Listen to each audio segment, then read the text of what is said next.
요한복음 1장입니다.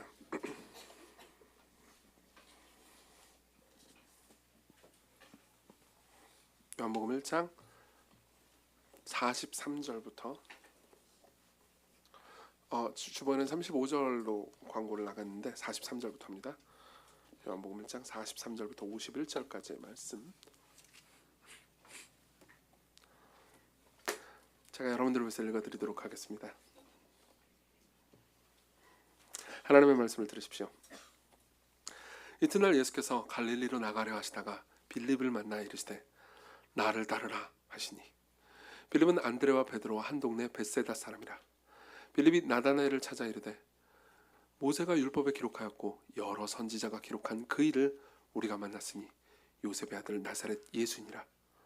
나다나엘이 이르되 나사렛에서 무슨 선한 것이 날 수 있느냐? 빌립이 이르되 와서 보라 하니라. 예수께서 나다나엘이 자기에게 오는 것을 보시고 그를 가리켜 이르시되 보라, 이는 참으로 이스라엘 사람이라 그 속에 간사한 것이 없도다. 나다나엘이 이르되 어떻게 나를 아시나이까? 예수께서 대답하여 이르시되 빌립이 너를 부르기 전에 네가 무화과 나무 아래에 있을 때 보았노라. 나다나엘이 대답하되 라비요, 당신은 하나님의 아들이시오, 당신은 이스라엘의 임금이로소이다. 예수께서 대답하여 이르시되 내가 너를 무화과 나무 아래에서 보았다 함으로 믿느냐? 이보다 더 큰 일을 보리라. 또 이르시되 진실로 진실로 너에게 이르노니 하늘이 열리고 하나님의 사자들이 인자 위에 오르락 내리락 하는 것을 보리라 하시니라. 아멘.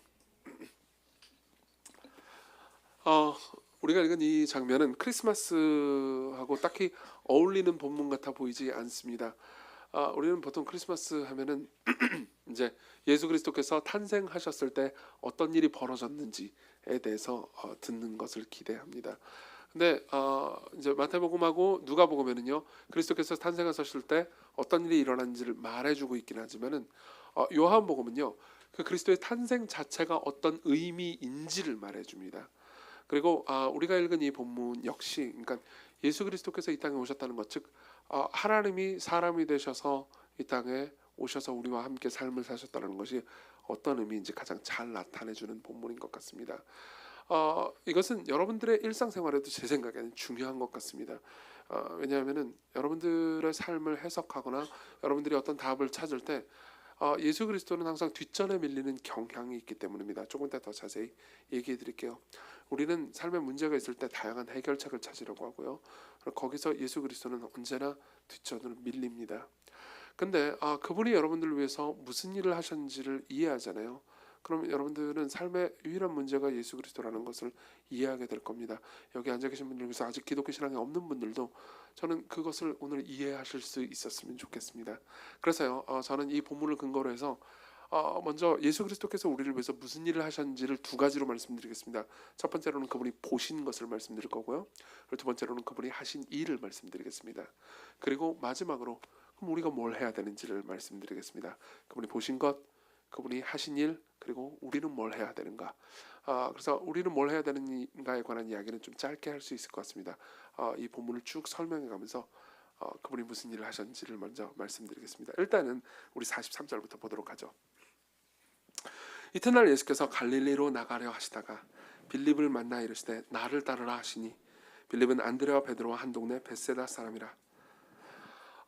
먼저 이 본문은요, 그러니까 위에 35절부터의 이야기가 그런데 이제 예수님께서 자기 제자들을 부르시는 장면입니다.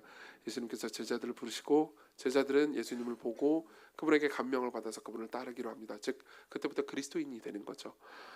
실제로 빌립이 어떻게 예수님을 믿게 됐는지에 대해서는 자세히 나와 있지 않습니다. 아마 빌립은 그 전부터 예수님이 하시는 말씀과 행동들을 보면서 그에게 감명을 받았던 것 같습니다. 그리고 예수께서 그 빌립을 부르시자마자 빌립은 기쁨으로 이제 예수님을 따라가게 되죠. 예수 그리스도를 믿고 받아들이게 되잖아요. 그러면은 독특하게도 삶이 정말 변합니다. 그리고 자기 주변 사람들에게 이 예수님에 대해서 말하고 싶어집니다. 제가 이제 몇 주 전에 이런 얘기를 해드린 적이 있습니다. 신촌에서 이제 몇몇 분들이 세례를 받았고, 그리고 실제로 이제 신촌에 있는 어떤 지체들은 아직 신앙이 없는데 그 예수님이 어떤 분이신지 알아가면서 삶이 변하고 있습니다. 그리고 저는 놀라운 고백들을 계속해서 듣고 있습니다. 근데 되게 재미있는 지점이 있습니다. 그렇게 삶이 변화되고 예수 그리스도를 만난 사람들은 자기 주변 사람들에게 자기가 만난 예수님을 전하고 싶어 한다는 겁니다. 훨씬 더요. 예. 이미 신자들, 신앙생활을 오래 한 사람들이 주변의 친구들에게 예수님을 전하는 것보다, 그러니까 신앙을 막 가지게 된 사람들이, 물론 이제 주변에 신앙이 없는 사람들이 많기 때문이겠죠. 예수님에 대해서 말하고 싶어 하는 경향이 훨씬 더 큰 것 같습니다. 그리고 빌립도 그랬던 것 같습니다. 우리가 45절을 보면요, 빌립이 나다나엘을 찾아 이르되라고 말합니다. 여기서 찾아라고 번역된 이 단어잖아요. 이 단어는 이제 학자들이 분석하기를, 그러니까 굉장히 열렬하게 열정적으로 바로 찾았다라는 의미를 품고 있다고 말합니다. 그러니까 이제 예수님을 만나서 와, 이분이 메시아구나, 이분이 구세주구나라고 생각하자마자 제일 먼저 떠오른 사람이 있었다는 거죠. 그 사람이 누굽니까? 바로 나다나엘이었습니다. 실제로 신앙이 없는 사람이 신앙을 가지게 될 때, 그러니까 보통 이런 생각을 한다고 하더라고요. 아, 맞아, 그 사람이 있었지. 그 사람한테 내가 만난 예수님을 전해주면 되게 좋을 것 같은데, 그 사람은 삶에 어떤 문제가 있었고 이 문제를 예수님이 해결해 줄 수 있어 라고 생각할 수 있잖아요. 그 사람 평상시에 종교에 관심이 많았는데 이 사람한테 예수님에 대해서 말해주면 이 사람은 예수님을 만날 수 있지 않을까 라는 생각이 드는 거죠. 예, 빌립도 그랬던 것 같습니다. 그리고 빌립이 나다나엘을 찾아서 막 달려갑니다. 달려가서 이렇게 얘기하죠. 45절, 모세가 율법에 기록하였고 여러 선지자가 기록한 그분을, 그 일을 우리가 만났으니 요셉의 아들 나사렛 예수니라. 예. 여기서 모세가 나오고 선지자가 나옵니다. 여러분들이 알아두셔야 되는 것은, 당시에 이스라엘에서 모세와 선지자 그러면은 성경을 가리키는 관용구입니다. 그러니까 모세와 선지자 그러면 뭐 모세오경을 모세가 썼잖아요. 그리고 그 이후에 있는 책들을 다 선지자들이 기록한 선지서라고 부릅니다. 전선지서, 후선지서 이렇게 불러요. 그래서 그 모든 책들을 이제 보면서 이제 합쳐서 모세와 선지자라고 부르는 거죠. 그러니까 지금 이렇게 얘기하는 거예요. 빌립은 나다나엘한테 우리가 같이 성경 읽으면서 토론도 많이 했잖아. 그리고 이 성경을 읽으면서 언제 어떻게 메시아가 오실지, 그리고 그 메시아가 무슨 일을 하실지에 대해서 우리 얘기 되게 많이 했잖아. 근데 그 메시아가 왔어. 드디어 구약 성경에서 그 수천 년 동안 예언한 그분이 왔다고. 근데 그분이 누구냐? 요셉의 아들 나사렛 예수야 라고 이야기를 하죠. 그리고 나다나엘은 뜻밖에도 시큰둥해합니다. 빌립이 이렇게 흥분해서 이야기를 하는데 나다나엘은 이렇게 대답하죠. 46절, 나다나엘이 이르되 나사렛에서 무슨 선한 것이 날 수 있느냐? 빌립이 이르되 와서 보라 라고 합니다. 이 부분은 조금 이따 마지막 부분에 다시 한번 좀 설명을 해드리겠습니다. 근데 나사렛이 그다지 유명한 동네도 아니었고, 그리고 나다나엘은 이런 생각을 했던 것 같습니다. 실제로 구약성경에 보잖아요.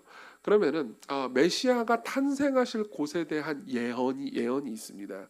미가서 5장 2절, 구약성경에 미가서가 있습니다.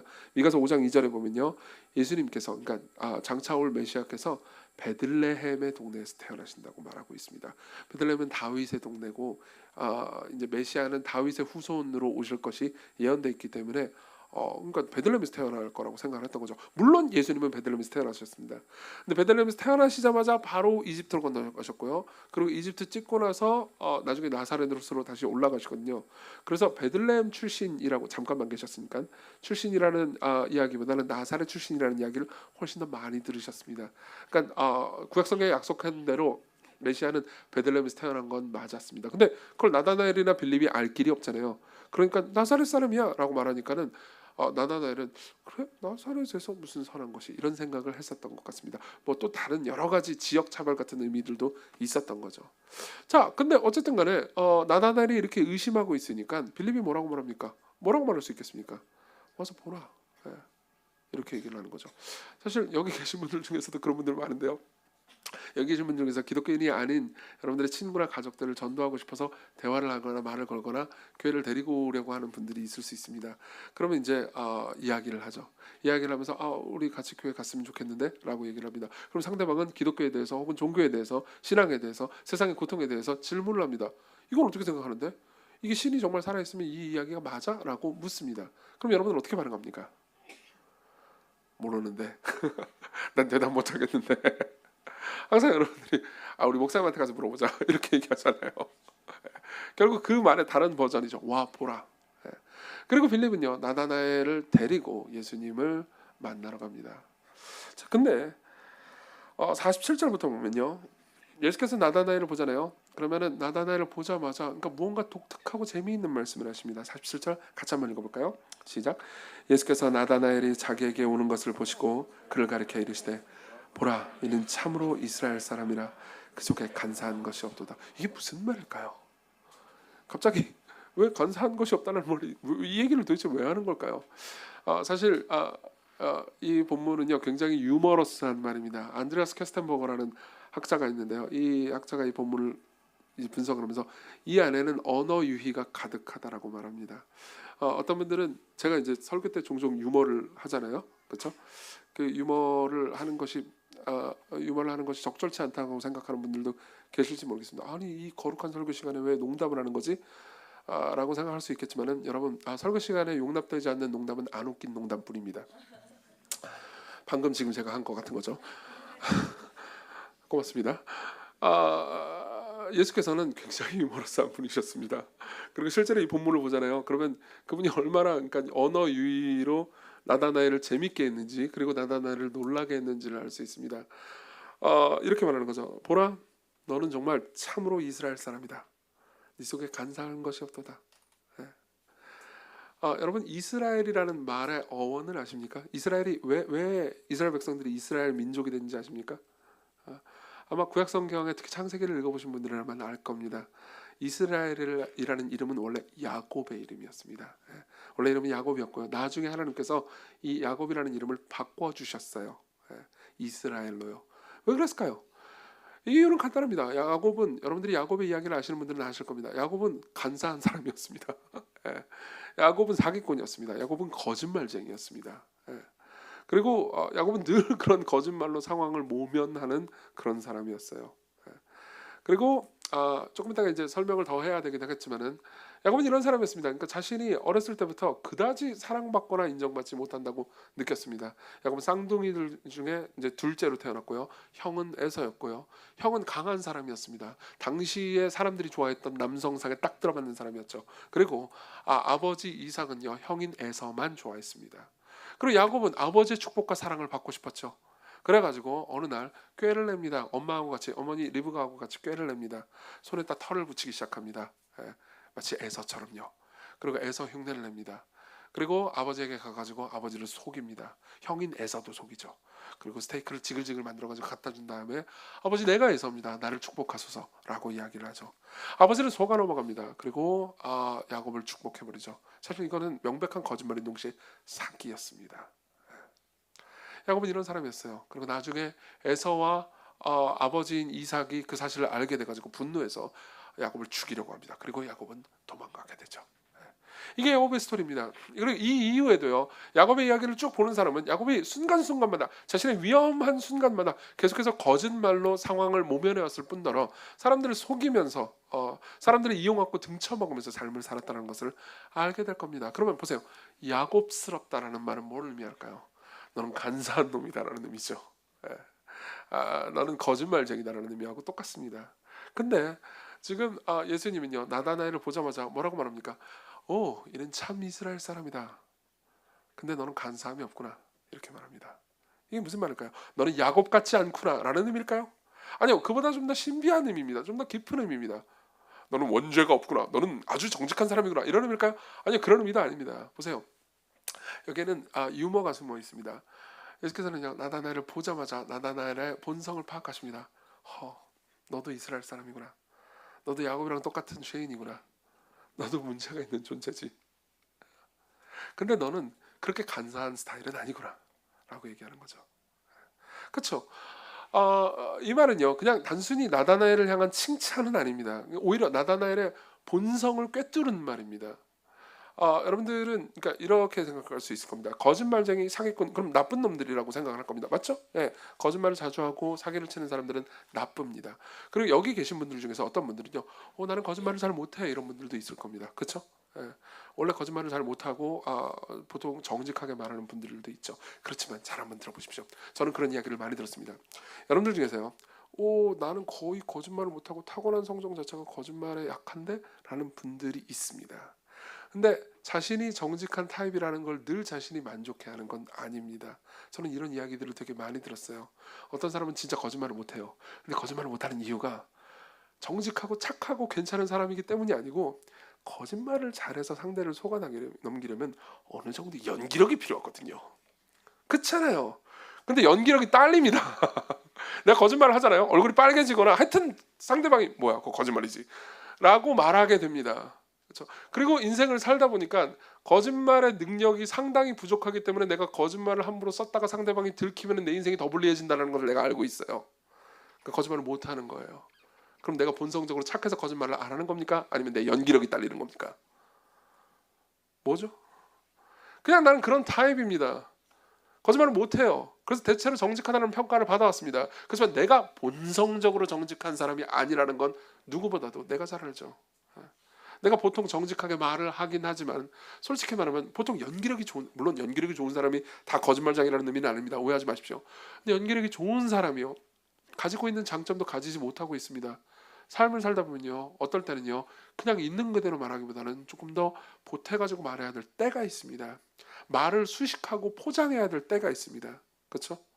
그리고 어떨 때는 종종 그러니까 잠깐 사실이 아닌 무언가를 말함으로써 상대방을 진정시키거나 안심시켜야 될 때가 있습니다. 근데 그때 나는 아무런 기능도 할 수 없어요. 그것을 본인이 제일 잘 알고 있습니다. 그럼 내가 그냥 본질적으로 좋은 사람이라서 이 모든 것들을 정직하게 살아가는 건가요? 아니요, 그렇지 않을 겁니다. 나다나엘은 그런 타입이었습니다. 그리고 예수께서는 그걸 보고 바로 하셨습니다. 지금 예수님과 나다나엘은 처음 만나는 거예요. 근데도 불구하고 예수님은요 마치 이 나다나엘을 원래부터 알고 있었다는 듯이 그냥 보자마자 말씀하십니다. 너도 이스라엘 자손 중에 하나, 야곱 같은 죄인의 자손 중에 한 명이구나. 너도 그냥 그저 그런 죄인 중에 한 명이다. 그렇지만 너는 간사한 것이 없는 타입이지. 나는 너를 알고 있단다. 이거는요 나다나엘을 비웃으려고 하는 것도 아니고, 그렇다고 해가지고 나다나엘에게 막 단순히 정죄하려고 하는 것도 아니었습니다. 이런 겁니다. 나는 너를 알고 있다, 이런 거죠. 그러니까 너를 처음 보자마자 내가 너를 간파했다, 이런 것도 아닙니다. 생각해보세요. 제가 처음 보자마자 당신은 이런 타입이죠. 아람씨, 제가 보니까는 이 관상을 보니까 당신은 이런 타입인 것 같아요. 그러면 저 사람은 메시아구나 이런 생각이 들겠어요? 아니면 저 사람은 재수 없구나 이런 생각이 들겠어요? 당연히 후자겠죠. 네, 맞아요. 그냥 이상한 사람입니다. 근데 나다나엘은 그러니까 예수께서 하시는 그 말씀이 그러니까 자신의 본질을 파악했다는 걸 단박에 이해했던 것 같습니다. 왜 그렇게 할 수 있을까요? 예수께서 왜 나다나엘을 보자마자 그 본질을 그냥 말해줄 수 있었을까요? 답은 간단합니다. 예수님은요 사람으로 이 땅에 오신 분이긴 하지만 사람을 창조하신 분이기 때문입니다. 나다나엘을 만드신 분입니다. 여러분, 이 본문 안에도요 예수님은요 자신이 신이라는 것을 여러 번에 걸쳐서 말씀하고 계신다는 걸 알고 계십니까? 51절을 볼게요. 자, 읽어드리죠. 또 이르시되 진실로 진실로 너희에게 이르노니 하늘이 열리고 하나님의 사자들이, 이렇게 얘기합니다. 여기 보면요 진실로 진실로 너희에게 이르노니 라는 말이 있습니다. 이 말은요 그리스어를 좀 말해드리겠습니다. 아멘 아멘 레고 휘민이라는 말입니다. 아멘이 두 번 등장하죠. 아멘이 뭔지 아시죠? 그렇죠? 보세요. 이 말은 독특한 말입니다. 보통 이 1세기 유대인의 회당에서는요 랍비들이 앞에 가가지고 설교를 했습니다. 그럼 설교를 쭉 하잖아요. 그러면 맨 앞에는 장로님들이 보통 앉아 있었습니다. 한국 교회랑 비슷하네요. 우리 교회는 좀 안 그렇지만 어쨌든 맨 앞에 장로님들이 앉아 있어요. 그래서 랍비가 무슨 말을 하잖아요. 그러면 이 말이 장로들의 생각에 합당하고 맞는 말 같잖아요. 그럼 아멘이라고 크게 외쳤습니다. 당신의 말은 승인될 만합니다. 당신의 말은 성경에, 제가 생각할 때 성경에 합하군요. 근데 랍비가 무슨 말을 했는데 그게 이상한 소리 같다? 그럼 아멘을 하지 않습니다. 왜 제가 시광교회에서 별로 아멘을 요구하지 않는지 여러분들이 이제 이해하셨겠죠? 저는 아멘 얘기 잘 안 하잖아요. 아멘하라는 얘기 잘 안 하잖아요. 일단 말이 너무 빠르죠. 아멘을 할 타이밍을 안 주죠.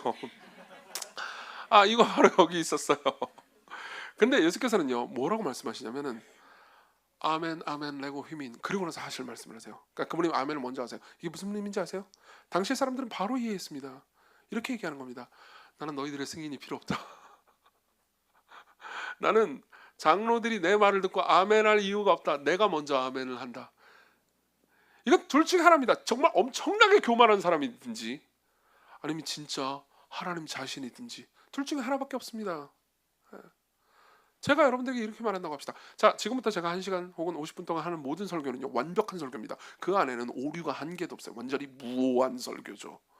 라고 말한다고 해보세요. 그러면 여러분들은 미친 거 아닌가? 이렇게 생각할 겁니다. 그렇죠? 여러분들은 아멘 할 필요가 없어요. 제가 이미 아멘 다 해버렸거든요. 그러면 여러분들은 굉장히 교만하다고 말할 겁니다. 근데 예수께서 지금 그렇게 말씀하고 계신 거예요. 지금 이 대화의 과정을 통해서요, 예수님은요, 나다나엘한테 자신의 신성을 말해주고 있습니다. 나는 너를 안다. 육신을 가지고는 너를 처음 봤지만 나는 너를 만들었단다. 내가 너를 이 땅으로 보냈어. 내가 너를 보고 있었단다. 그리고 나다나엘은 그 말에 상당히 놀란 것 같습니다. 48절, 나다나엘이 이르되 어떻게 나를 아시나이까? 예수께서 대답하여 이르시되 빌립아, 너를 부르기 전에 내가 무화과나무 아래에 있을 때 보았노라. 빌립이 너를 부르기 전에 내가 무화과나무 아래에 있을 때 보았노라. 이게 설명해 드릴게요. 이 말은요, 그러니까 얼핏 보면 빌립이 나다나엘을 부르러 달려가기 전에 무화과나무 아래에서 뭘 하고 있는데 예수님께서 몰래 그 뒤를 엿보고 있었다는 식으로 오해할 수 있습니다. 그런 의미가 아니에요. 그건 역시, 그러니까 구약 성경을 잘 모르면 이 말을 좀 이해하기 어렵습니다. 우리가 읽은 본문은 구약 성경에 여러 인용들이 막 덕지덕지 붙어 있습니다. 스가랴 3장 10절에 보면 이런 말씀이 있습니다. 들어보십시오. 만군의 여호와가 말하노라, 그날에 너희가 각각 포도나무와 무화과나무 아래로 서로 초대하리라 하셨느니라. 이 말이 무슨 말이냐면요, 스가랴의 문맥에 따르면 이런 겁니다. 장차 메시아가 올 거예요. 그리고 메시아가 평화를 가져다 줄 겁니다. 메시아가 너희들 모두를 회복할 것이다. 근데 그때 너희들은 무화과나무 아래에서, 포도나무 아래에서 서로 즐기면서 서로 초대하면서 잔치를 벌일 것이다. 이런 이야기입니다. 다시 말하면 무화과나무 아래라는 이 말 있잖아요. 이 말 자체가 당시에 흔히 쓰이던 관용구였다고요. 그래서 누군가 무화과나무 아래에 있다라는 말, 이런 겁니다. 이 메시아가 오실 것을 난 기다리고 있다. 이런 메시아가 오셔서 모든 것을 회복해서 우리를 행복하게 만들어줄 날을 나는 기다리고 있다. 그게 바로 무화과나무 아래에 있다라는 말이죠. 그 말은 이런 겁니다. 나다나엘아, 내가 너를 무화과나무 아래에 있을 때 봤다라는 말은요, 내가 나를 갈망하고 있음을 이미 나는 알고 있었다. 네 삶에서 정말 필요한 것이 무엇인지, 난 네 삶에서 구원이 필요하다는 것을 내가 알고 있었고, 네가 구원을 간절히 갈망하고 있었다는 것도 알고 있었다. 나는 너를 보고 있었다. 예. 여러분, 여기 계신 분들도 다 마찬가지입니다. 여기 앉아 계신 분들 중에서는요, 여러분 그거 알고 계십니까? 앞에 있으면 여러분 얼굴이 다 보인다는 것. 예. 앉아 있으면은 잘 모르죠. 여러분들 졸고 있잖아요. 그럼 다 보입니다. 주무셔도 괜찮아요. 그리고 여러분들 표정도 진짜 다 보여요. 표정 보면 저 인간이 무슨 소리 하나, 이렇게 이런 분도 계시고요. 괜찮습니다. 환영합니다. 그리고 빠져서 들으시는 분들도 계시죠. 더 환영합니다. 근데요, 그만할게요. 이제 농담. 이런 게 바로 용서받지 못할 게, 그죠? 자, 보세요. 근데 여러분들 모두가, 여러분들이 어떤 방식으로 어떤 생각으로 이 자리에 와서 앉아있든 여러분들은요, 삶에서 다 각자의 구원을 찾고 있습니다. 각자 무언가 바라는 게 있죠. 여러분들은 여러분들의 메시아를 기다리고 있습니다. 내가 결혼만 한다면 괜찮아질 것 같은데, 그럼 여러분들의 결혼이 여러분들의 메시아인 겁니다. 여러분들의 삶에서 뭘 하면, 무엇을 가진다면 여러분들이 좀 더 나아질 거라고 생각한다면요, 여러분들은 그곳에서 구원을 찾고 있습니다. 여러분들은 무화과나무 아래에 있죠. 그리고 예수께서 말씀하시는 겁니다. 나는 그것을 알고 있었다. 내가 너의 갈망을 이미 알고 있다. 나는 너를 보고 있었다. 이렇게 이야기를 하는 거죠. 자, 이게 바로 크리스마스의 의미입니다. 여러분, 이 말은요, 단순히 예수님께서 초자연적인 지식을 가지고 있다라는 이야기 이상입니다. 나다나엘은 그렇게 대단한 사람이 아니었어요. 이 사람도 그냥 깡촌에 아무것도 아닌 사람이었습니다. 실제로 21장에 보잖아요. 그러면 나다나엘의 출신이 나옵니다. 이 사람은 갈릴리 가나의 사람입니다. 가나라는 지역에 살던 사람이고, 거기도 그냥 뭐 대단치 않은 지역이고, 이 사람도 대단치 않은 사람이었어요. 사람들이 주목하는 사람이 아니었습니다. 근데 사람들이 주목하거나 관심 있는 사람이 아니었지만, 그럼에도 불구하고 나는 너를 보고 있었다. 그래서 내가 너희들을 만나러 왔다. 난 너희들에게 관심이 있다. 난 너희들을 지었을 뿐만 아니라 너희들 각자를 이해하고 있고, 너희들 각자를 너희들 자신을 이해하는 것보다도 훨씬 더 깊이 완전하게 알고 있단다. 그래서 내가 너희들을 완전히 이해하기 위해서, 단순히 지적으로만 이해하는 것 정도가 아니고 너희들의 삶을 경험함으로 이해하기 위해서 내가 이 땅에 왔다. 이게 크리스마스예요. 그분이 이 땅에 오심으로써 육체를 입고 삶을 사시면서 여러분들이 사는 모든 삶을 다 경험한 거죠. 네.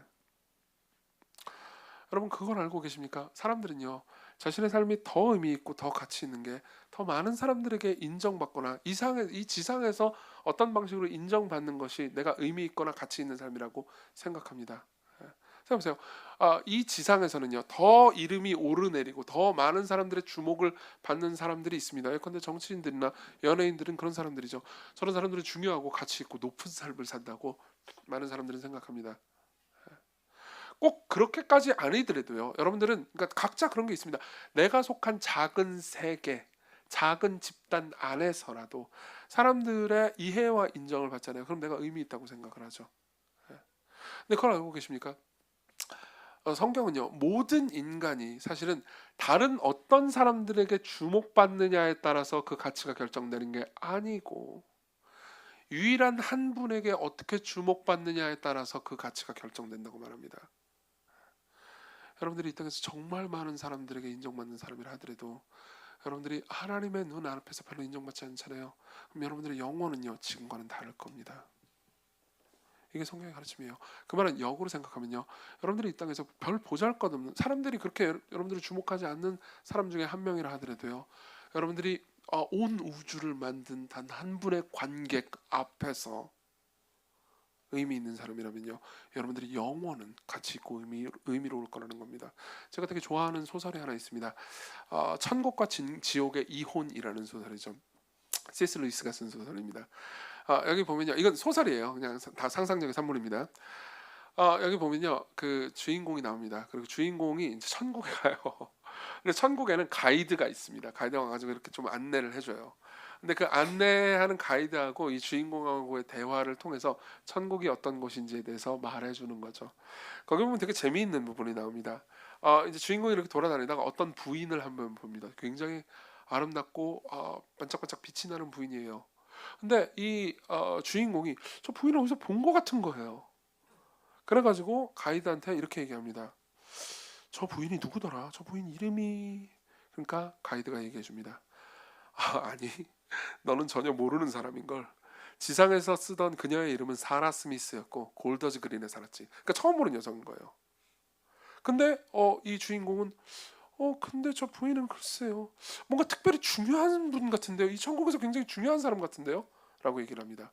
그러니까 가이드가 이렇게 얘기하죠. 물론이지. 부인은 위대한 인물일세. 이 나라에서 명성 있는 것과 지상에서 명성 있는 것은 완전히 별개의 일이라는 것을 자네도 들어본 적이 있겠지. 저는 이 말을 되게 좋아합니다. 여러분 보세요. 이 나라에서 지금 이 지상에서의 명성 있는 것과요, 천국에서 명성 있는 건 완전히 다를 겁니다. 예를 한번 들어볼까요? 여러분 시광교에서 제일 유명한 사람이 누굴까요? 시광교 내에서 제일 유명한 사람이 누굴까요? 네, 저죠. 네, 저는 유명합니다. 이 말을 듣고 싶었어요. 보세요. 여기서 어쨌든 여기 있는 사람 저를 다 알잖아요. 제 이름 정도는 거의, 물론 오늘 처음 오신 분들 중에 모르는 분들 있겠지만 어쨌든 거의 아시잖아요. 그렇죠? 근데요, 우리가 다 천국에 가서 천국에서 하나님 앞에 섰을 때 거기서도 제일 유명한 사람이 저일까요? 아닐 겁니다. 아닐 겁니다. 여기서 별로 이름 그다지 이 시간교회 내 사람들이 별다르게 주목하지 못했던 사람일지도 모릅니다. 그리고 그 사람이 누군지는 저도 모릅니다. 자, 어쨌든 계속해서 그 소설 이야기로 돌아갈게요. 그 부인을 보면서, 그러니까 되게 이 주인공은 놀라워합니다. 근데 부인 옆에 굉장히 훌륭한 존재들이 있는 거예요. 저 대단한 존재들은 누구죠? 너무 에메랄드 같은데요. 부인 옆에서 춤을 추면서 꽃을 뿌리고 있는 저들은 누구죠? 그러니까 가이드가 이렇게 합니다. 저들은 천사들이라고요. 예. 천사들이 저 부인을 되게 좋아하면서 같이 기뻐하고 있는 장면이라고요. 그러면서 그 다음에 굉장히 감동적인 장면이 나오죠. 제가 읽어드릴게요. 그러면 양쪽에 서 있는 소년들은요, 저 소년들은 저 부인이 낳은 아들 딸들이란다. 저렇게 많다고요? 굉장한 대가족이었나 보군요, 선생님. 아니, 부인과 한 번이라도 마주친 청년이나 소년은 다 아들이 되었다네. 그리고 저 부인을 만난 소녀들도 전부 딸이 되었고. 그 말이 무슨 말일까요? 보이는 족족 입양했다는 뜻인가요? 아니요, 그렇지 않습니다. 부인의 모성애는 종류가 좀 달랐네.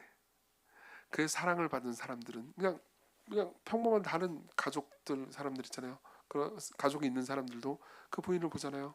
그러면 자기를 낳아준 부모에게 더 큰 사랑을 품고 돌아갔지. 이 부인을 바라본 남자 중에서 어떤 식으로든 부인을 사랑하지 않게 된 사람은 거의 없었네. 그러나 그 사랑 때문에 불륜에 빠지기는커녕 더욱더 자기 아내에게 충실한 남편들이 되었지. 무슨 말인지 이해되십니까? 이 부인은 사람들을 섬기는 사람입니다. 아마 여러분들이 이걸 상상해 보시면 좋을 것 같습니다. 어떤 한 교회에서요, 정말 사랑이 많고 사람들을 이름 모르는 곳에서 잘 섬기는 어떤 권사님을 한번 상상해 보십시오. 이 사람은 사람들을 위해서 기도합니다. 보이지 않는 곳에서요. 그리고 사람들의 필요를 은밀하게 채워줍니다. 그리고 사람들과 대화할 때 예수님 이야기를 해줍니다. 그리고 이 사람을 통해서 유익을 받는 사람들이 많아요. 전부 다 천국에 가니까 아들, 딸들이 되어 있는 거예요.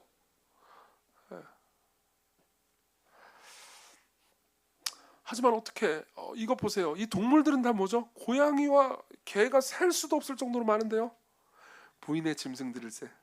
동물원이라도 차렸었나요? 이건 좀 수가 많은데요. 부인에게 다가간 짐승이나 새들은 전부 사랑을 받았지. 짐승들은 부인 안에서 자신들의 본질을 되찾았다네. 그리고 이제 부인이 그리스도 안에서 하나님 아버지께 받은 풍성한 생명이 그 짐승들에게 흘러넘치고 있는 걸세. 여러분 보십시오. 제가 이 부분을 좋아하는 이유는 그렇습니다. 이 부인의 지상에서의 삶은요 그렇게 유명하지 않았을 겁니다. 그렇게 대단히 인정받는 사람은 아니었을 거예요. 그냥 아마 이랬을 겁니다. 교회에서 그냥 흔한 권사님 A, B, C 중에서 한 명인 거죠. 근데 천국에 갔는데요, 이 사람이 한 모든 일들을 하나님께서 다 기억하고 계셨습니다. 사람들은 몰랐어요. 이 사람이 한 제일 희생적인 일도 다른 사람들은 몰랐습니다. 아무도 모르고 그냥 지나가 버렸어요. 마치 그것이 당연한 것인 것처럼. 근데 하나님은 모든 것을 보고 계셨어요. 다 알고 계셨습니다. 여러분,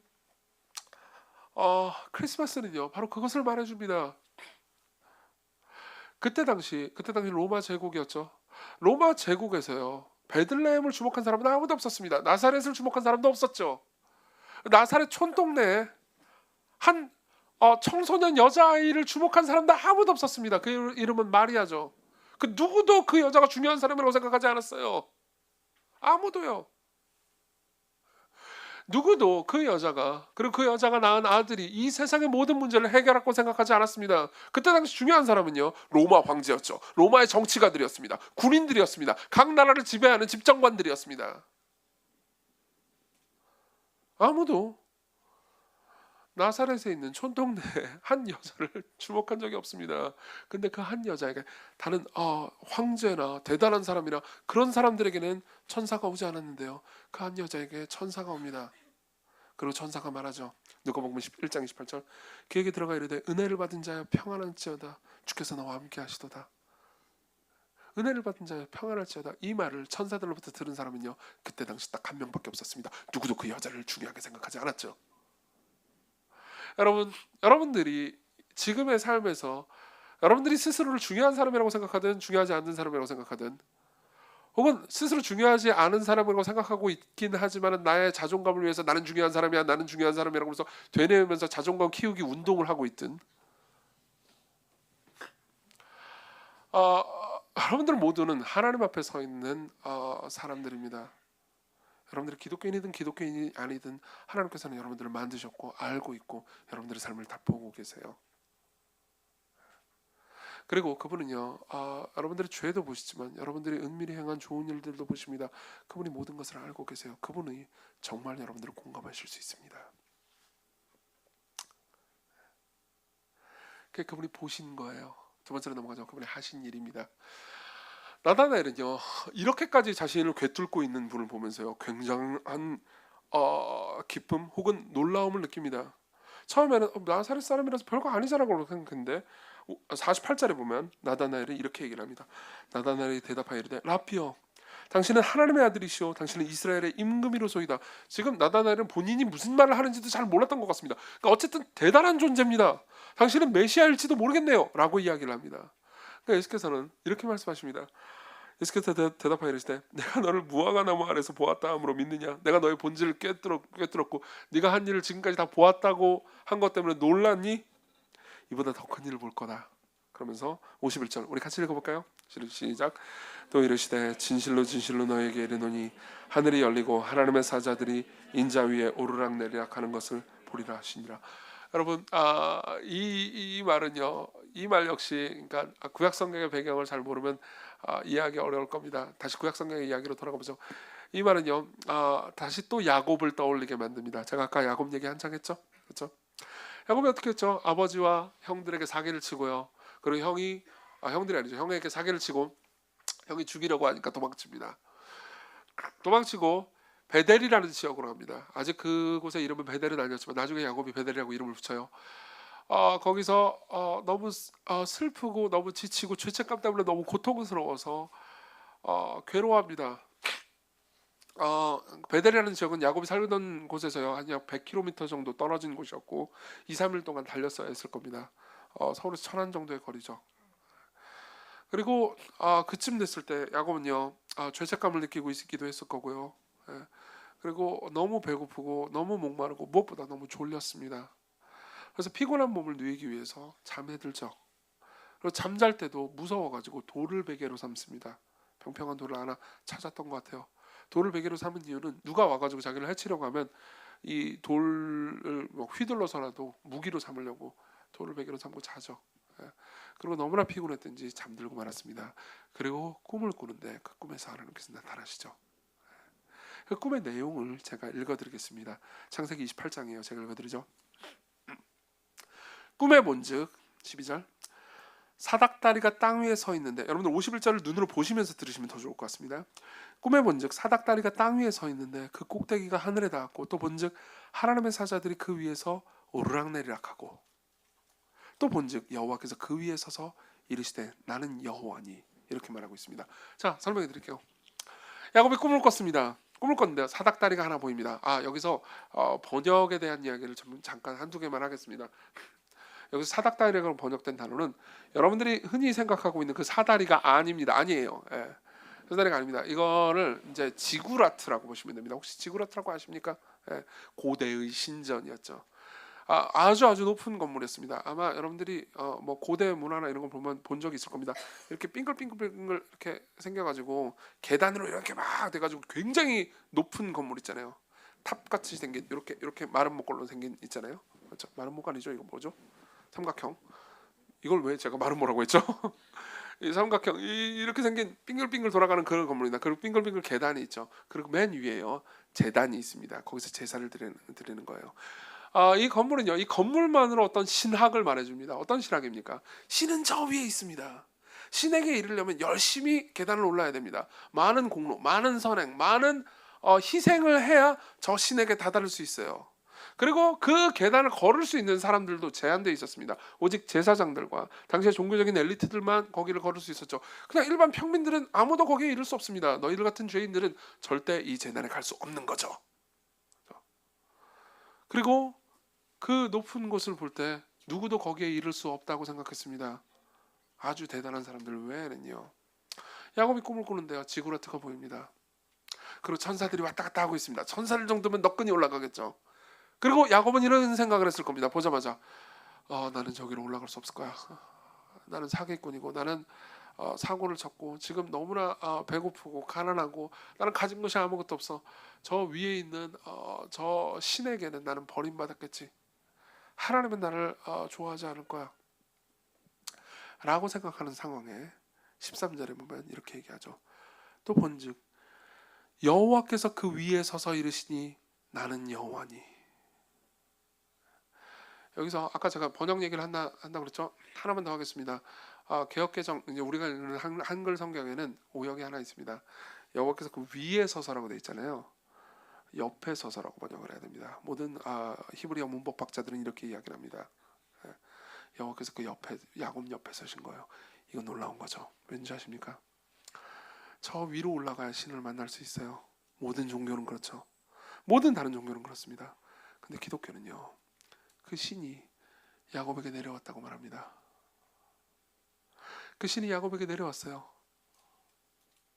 야곱은 실패하는 인생이었고 망가진 사람이었고 이제 아무도 주목하지 않는 사람이 되었습니다. 야곱은 사기꾼이었습니다. 자기도 죄를 지었고요. 사람들도 이제 야곱을 버릴 겁니다. 이삭도 야곱을 더 이상 찾지 않을 겁니다. 에서는 야곱을 보면 죽이려고 할 겁니다. 나는 사람들의 미움을 받고 사람들에게 인정받지 못하는 사람이에요.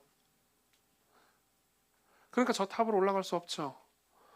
근데 저 위에 탑에서요, 신이 내 옆으로 오셨습니다. 그리고 말하죠. 내가 너와 함께 있어 네가 어디로 가든지 너를 지키며 너를 이끌어 이 땅으로 돌아오게 할지라.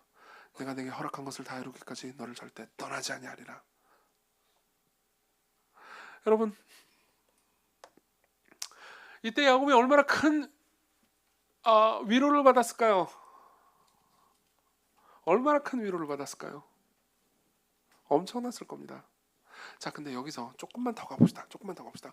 야곱은 때 위로를 받고요, 하나님의 은혜와 사랑을 받고 하나님과 늘 함께 하시는 것을 경험하기도 하고, 근데도 또 사기를 치고 또 죄를 짓고 또 용서받고 또 사기치고 죄 짓고 또 용서받고 이런 삶을 살다가 죽기 직전에 좀 철들어가지고 죽었습니다. 자, 죽고 진짜예요.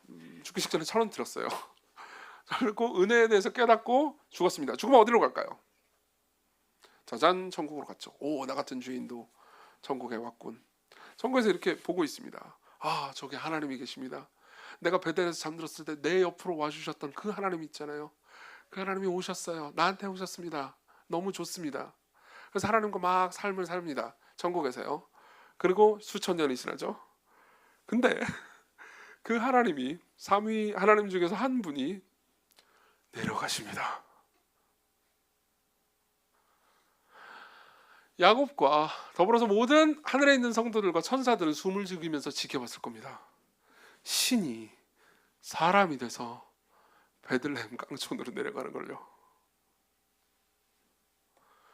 그 모든 사람들은 신이 기저귀를 차고 있는 걸 봅니다. 신인데, 전능한 분인데요.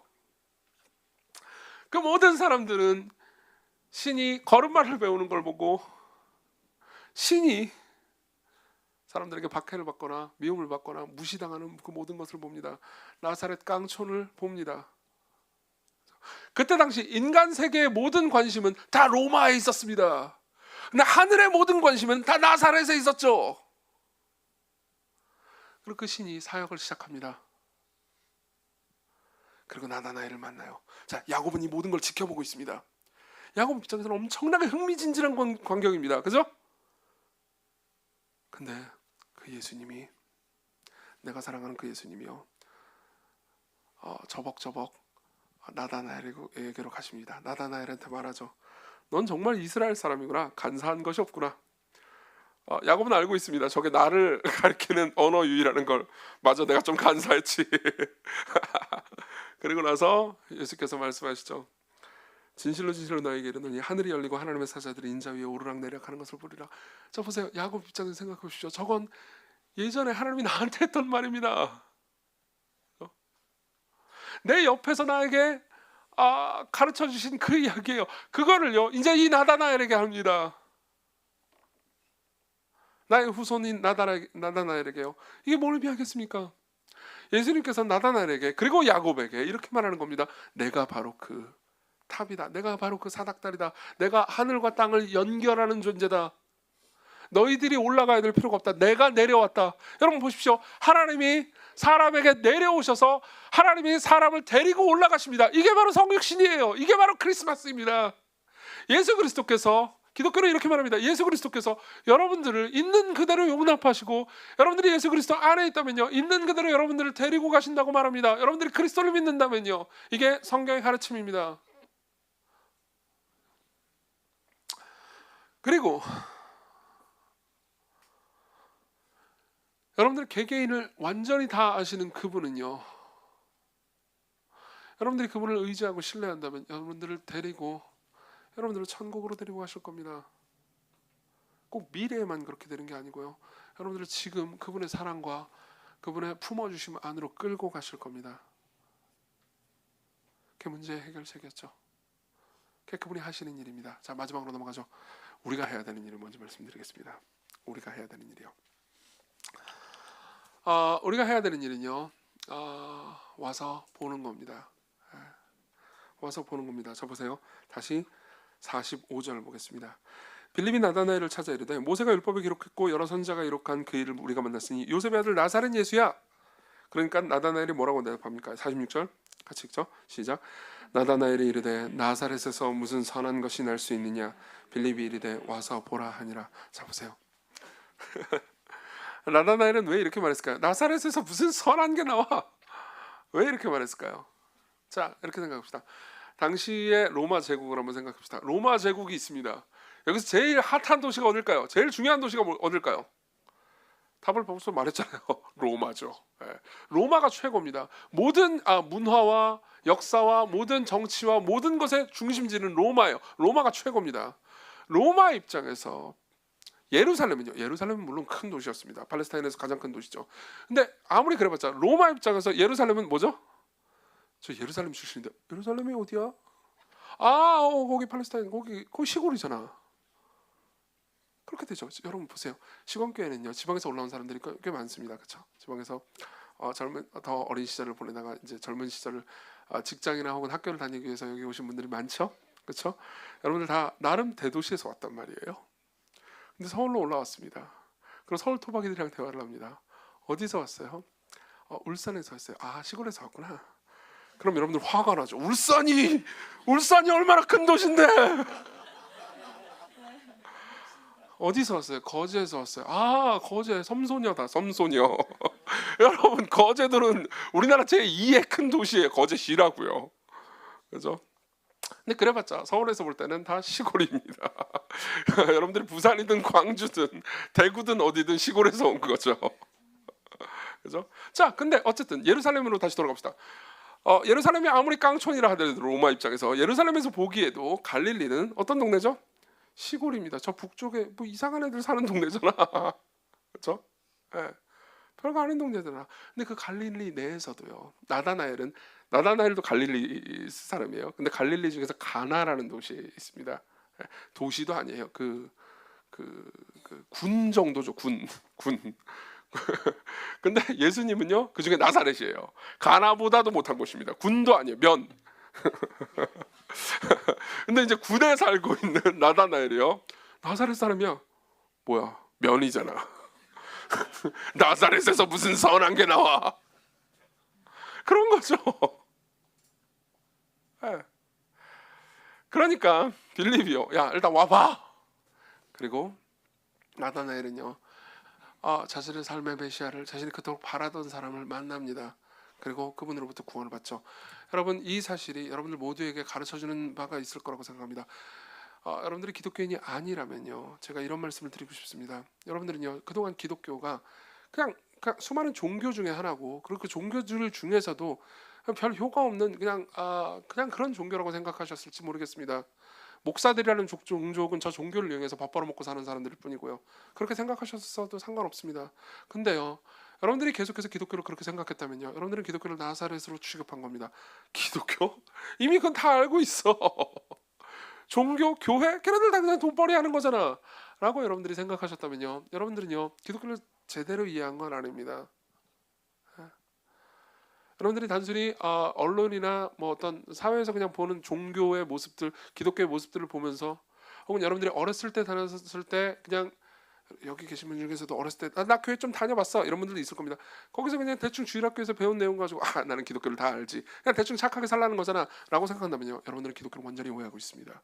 여러분들이 나사렛으로 취급하고 있는 여러분들이 그냥 깡촌에 있는 별거 아닌 이미 시효 만료된 종교 시스템이라고 기독교를 생각하셨다면요.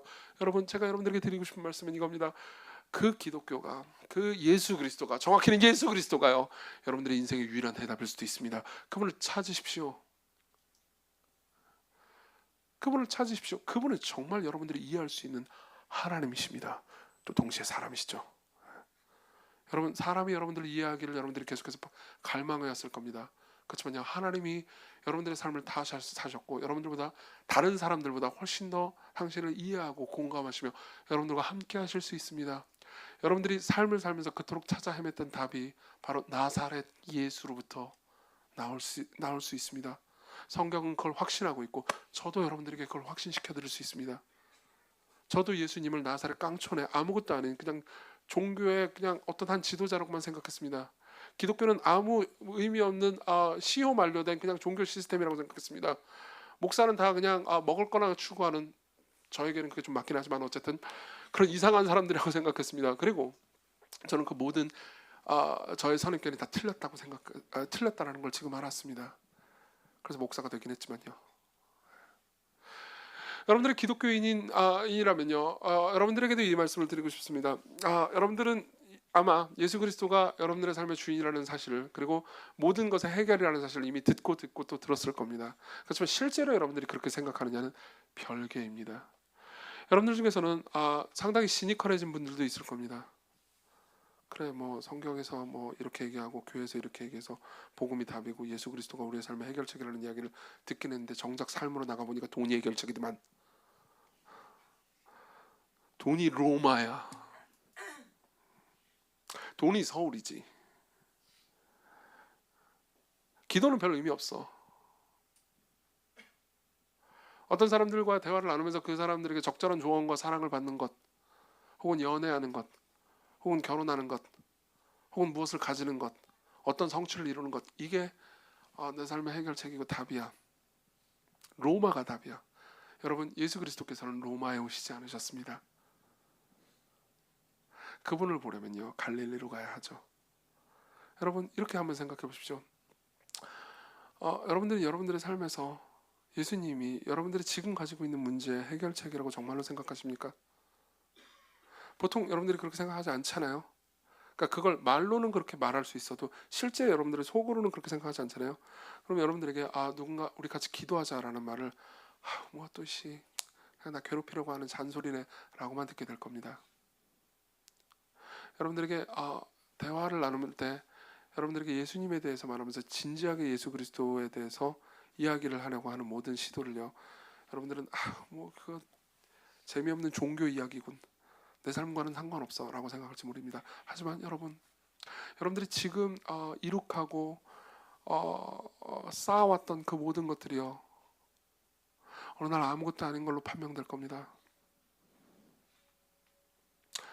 여러분들은요, 삶 전체를 하나님을 무시하면서 살아갔을지 모르지만 하나님만이 여러분들의 영원한 삶을 결정짓는 유일한 관객이었습니다.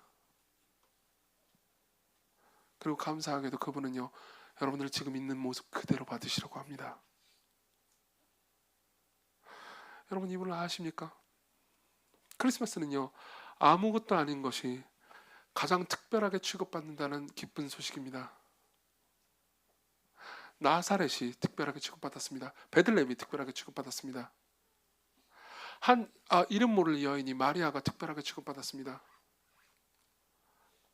당시에 팔레스타인 땅에서 그 로마 제국 전체에서 아무도 주목하지 않았던 한 팔레스타인 남자가, 예수 그리스도가 그의 십자가에서의 죽으심이